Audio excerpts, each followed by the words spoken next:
अथ वराहपुराणे पंचशतशत अध्यायः जम्बूद्वीप से संबंधित सुमेरु पर्वत का वर्णन। भगवान रुद्र कहते हैं, विप्रवर, अब मैं जम्बूद्वीप का यथार्थ वर्णन करूँगा, साथ ही समुद्रों और द्वीपों की संख्या एवं विस्तार का भी वर्णन करूँगा। उन सब द्वीपों में जितने वर्ष और नदियाँ हैं उनका तथा पृथ्वी आदि का विस्तार का वर्णन, विस्तार का प्रमाण, सूर्य एवं चंद्रमा की पृथक गतियाँ, सातों द्वीपों के भीतर वर्तमान हजारों छोटे द्वीपों के नाम रूप का वर्णन जिनसे यह जगत व्याप्त है, उनकी पूरी संख्या बताने के लिए तो कोई भी समर्थ नहीं है। फिर भी मैं सूर्य और चंद्रमा आदि ग्रहों के साथ उन 7 द्वीपों का वर्णन करूँगा जिनके प्रमाणों को मनुष्य तर्क द्वारा प्रतिपादन करते हैं। वस्तुतः जो धाव सर्वथा अचिंत्य है उनको तर्क से सिद्ध करने की चेष्टा नहीं करनी चाहिए। जो वस्तु प्रकृति से परे है वही अचिंत्य का लक्षण है, इसे अचिंत्य स्वरूप समझना चाहिए। अब मैं जम्बूद्वीप के 9 वर्षों का तथा अनेक योजनों में फैले हुए उसके मंडलों का यथार्थ वर्णन करता हूँ। तुम इसे सुनो। चारों तरफ फैला हुआ यह जम्बूद्वीप लाख योजनों का है। अनेक योजन वाले पवित्र बहुत से जनपद इसकी शोभा बढ़ाते हैं। यह सिद्ध और चारणों से व्याप्त है तथा पर्वतों से इसकी शोभा अत्यंत मनोहर जान पड़ती है। अनेक प्रकार की सुंदर धातुएं इसका गौरव बढ़ा रही है। शिलाजित आदि के उत्पन्न होने से इसकी महिमा चरम सीमा पर पहुंच गई है। पर्वतीय नदियों से चारों तरफ यह चमचमा रहा है। ऐसे विस्तृत एवं श्री संपन्न भूमंडल वाले जम्बूद्वीप में 9 वर्ष चारों ओर व्याप्त है।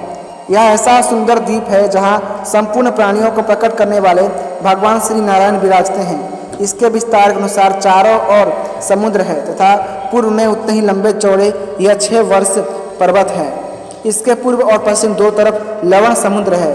वहाँ बर्फ से व्याप्त हुआ हिमालय, सुवर्ण से भरा हेमकूट तथा अत्यंत सुख देने वाला महान निषद नामक पर्वत है। 4 वर्ण वाले सुवर्ण युक्त सुमेरु पर्वत का वर्णन तो मैं पहले ही कर चुका हूँ, जो कमल के समान वर्तुलाकार है। उसके चारों भाग बराबर हैं और वह बहुत ऊंचा है।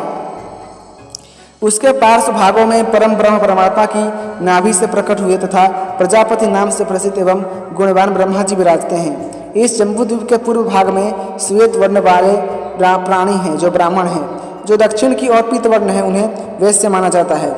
जो पश्चिम की ओर भृंगराज के पत्र के वाले हैं, आभा वाले, उनको शूद्र कहा गया है। इस सुमेरु पर्वत के उत्तर भाग में संचय करने के इच्छुक जो प्राणी हैं तथा जिनका वर्ण लाल है उन्हें क्षत्रिय की संज्ञा प्राप्त हुई है। इस प्रकार वर्णों की बात कही जाती है। स्वभाव वर्ण और परिणाम से इसकी गोलाई का वर्णन हुआ है। इसका शिखर नीलम एवं वैदूर्य मणि के समान है। वह कहीं श्वेत, कहीं शुक्ल और कहीं पीले रंग का है।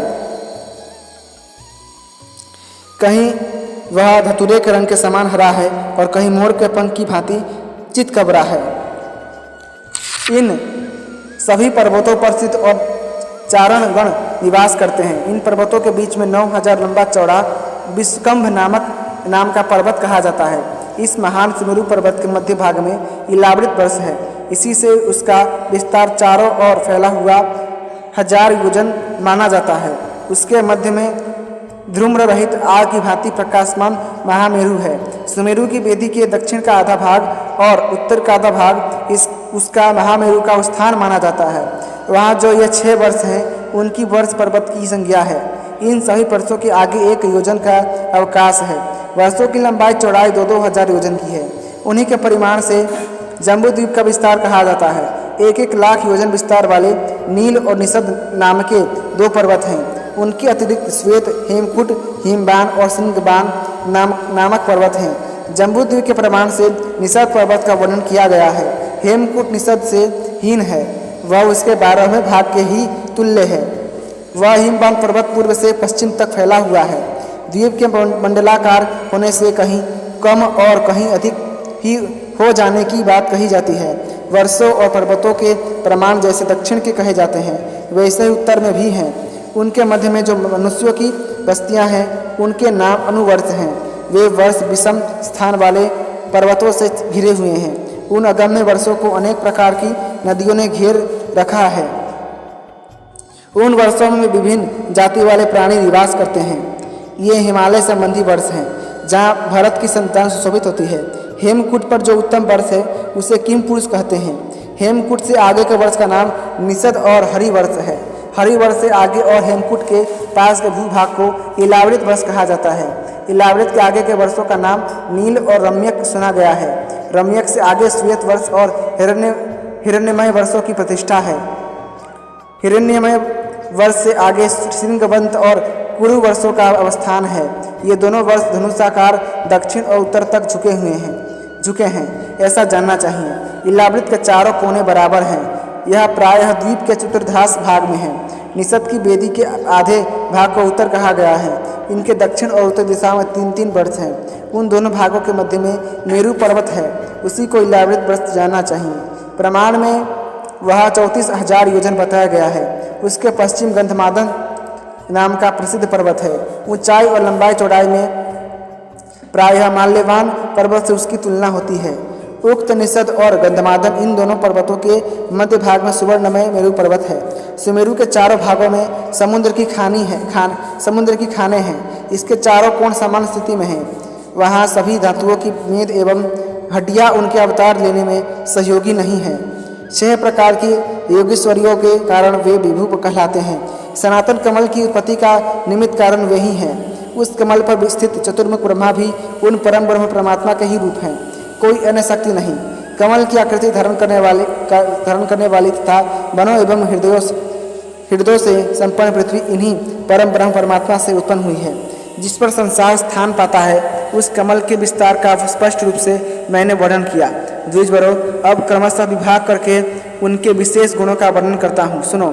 सुमेरु पर्वत के पार्श्व भागों में पूर्व में श्वेत पर्वत, दक्षिण में पीत, पश्चिम में कृष्ण वर्ण और उत्तर में रक्त वर्ण का पर्वत है। पर्वतों का राजा मेरु पर्वत शुक्ल वर्ण वाला है। उसकी कांति प्रचंड सूर्य के समान है तथा वह धूम रहित अग्नि की भांति प्रदीप्त होता रहता है एवं 84,000 योजन ऊंचा है। वह 16,000 योजन तक नीचे गया है और 16,000 योजन ही उसका पृथ्वी पर विस्तार है। उसकी आकृति शराब उभरे हुए ढकने की भांति गोल है। इसके शिखर का ऊपरी भाग 32 योजन के विस्तार में है और 96 योजन की दूरी में चारों तरफ यह फैला है। यह उसके मंडल का प्रमाण है। यह पर्वत महान दिव्य औषधियों से संपन्न तथा प्रशस्त रूप वाले संपूर्ण शोभनीय भवनों से आवृत है। इस पर संपूर्ण देवता, गंधर्वों, नागों, राक्षसों तथा अप्सराओं का समुदाय आनंद का अनुभव करता है। प्राणियों के सृजन करने वाले ब्रह्मा जी का भव्य भवन भी इसी पर शोभा पाता है। इसके पश्चिम में भद्राश्व, भारत और केतुमाल है। उत्तर में पुण्यवान कुरुवों से सुशोभित कुरुवर्ष है। पद्मरूप उस पेरु पर्वत की कर्णिकाएं चारों ओर मंडलाकार फैली हैं। योजनों के प्रमाण से मैं उसके धैर्य का विस्तार बताता हूँ। उसके मंडल की लंबाई चौड़ाई हजारों योजन की है। कमल की आकृति वाले उस पेरु पर्वत की केसर जालों की संख्याएं 69 कही गई हैं। वह 84,000 योजन ऊंचा है। वह लंबाई में 1,00,000 योजन और चौड़ाई में 80,000 योजन है। वहाँ 14 योजन के विस्तार में 4 पर्वत है। कमल पुष्प की आकृति वाले उस मेरु पर्वत के भी नीचे 4 पंखुड़ियाँ हैं। उनका प्रमाण 14,000 योजन है। उस कमल की सुप्रसिद्ध कर्णिकाओं का तुम्हारे सामने जो मैंने परिचय दिया है, अब संक्षेप से मैं उसका वर्णन करता हूँ। तुम चित्त को एकाग्र करके सुनो। द्विजवरों, कमल की आकृति वाले उस मेरु पर्वत की कर्णिकाएं सैकड़ों मणिमय पात्रों से विचित्र रूप से सुशोभित हो रही हैं। उनकी संख्या 1,000 है। मेरुगिरी में 1,000 कंदराएं हैं। इस पर्वत राज्य में मृताकार एवं कमल कर्णिकाओं की तरह विस्तृत 1,00,000 पत्ते हैं। उस पर मनोवती नाम की श्री ब्रह्मा जी की रमणीय शोभा है और अनेक ब्रह्मर्षि उसके सदस्य हैं। महात्मा ब्रह्मचारी, विनयी, सुंदर, व्रतों के पालक, सदाचारी, अतिथि सेवी, गृहस्थ, विरक्त और पुण्यवान योगी पुरुष उस सभा के सभासद हैं। इसमें ही मेरा निवास है। इस सभामंडल का परिमाण 14,000 योजन है। वह रत्न और धातुओं से संपन्न होने के कारण बड़ा सुंदर और अद्भुत प्रतीत होता है। उस पर अनगिनत रत्न मणिमय तोरण युक्त मंदिर हैं। ऐसे दिव्य मंदिरों से वह पर्वत चारों तरफ से घिरा है। वहाँ 30,000 योजन विस्तृत चक्रपात नाम से विख्यात एक श्रेष्ठ पर्वत है। उस चक्रपात नामक पर्वत से 10 योजन विस्तार वाली एक नदी जिसे ऊर्ध्व वाहिनी कहते हैं अमरावती पुरी से आकर उसकी उपत्यकाओं में प्रवाहित होती है। विप्रवरों, उस नदी की प्रतिमा के सामने सूर्य एवं चंद्रमा के ज्योतिपुंज भी फीके पड़ जाते हैं। सायं और प्रातः काल की संध्या के समय जो उसका सेवन करते हैं उन्हें ब्रह्मा जी की प्रसन्नता प्राप्त होती है। अतः वराह पुराणे 500 अध्याय संपूर्णम। इसी के साथ वराह पुराण का 75वां अध्याय समाप्त हुआ। यदि आपको वराह पुराण की कथाएं पसंद आती हैं तो कृपा करके वीडियो को लाइक करें, चैनल को सब्सक्राइब करें और अपने दोस्तों के साथ जरूर शेयर कीजिएगा। धन्यवाद। जय श्रीमन्नारायण।